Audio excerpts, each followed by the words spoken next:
পাতায় কইয়ের রসা দেখতে হবে, খেতে হবে দারুণ খাসা। আজকের কলা পাতায় কইয়ের রসা করার জন্য আমি কই মাছ নিয়েছি, 6টা না 7টা বোধহয় কই নিয়েছি। আর ভালো করে নুন গরম জল দিয়ে ধুয়ে এবারে আমি মশলাগুলো মাখিয়ে নেব।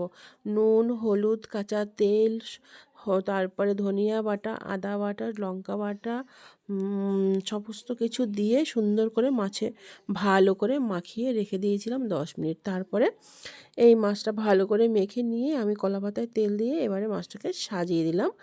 এরপরে আমি কলা পাতায় যে বাটি ধোয়া জলটা দিয়ে মাছটাকে সুন্দর করে ঢেকে দিয়েছি। তারপরে দেখো বারবার করে মাছটাকে উল্টে পাল্টে ভেজে নেব।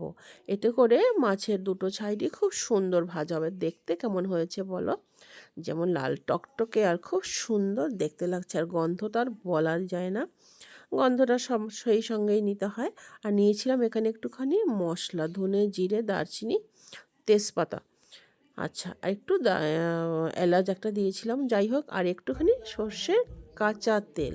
এটাই ছিল মেন উপকরণ। এখানে কিন্তু পেঁয়াজ ও একটুখানি রসুন দিয়েছিলাম, সেটা দেখানো হয়নি।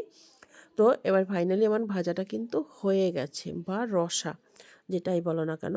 যদি ভালো লাগে ভিডিওটি অতি অবশ্যই লাইক করো, আর এমনি করে খেয়ে দেখো, তাহলে ভীষণ ভালো লাগবে। শীতকালের মাছ, এরকম জ্যান্ত মাছ সত্যি খুব ভালো লাগে। সবশেষে একটুখানি ধনিয়া পাতা দিয়ে তার উপর দিয়ে ঝোল ছড়িয়ে দিলাম, তাহলে একদম রান্নাটা রেডি। কেমন হয়েছে বলো? খেতে ইচ্ছে করছে না? আমার তো ভীষণ খেতে ইচ্ছে করছে। টাটা।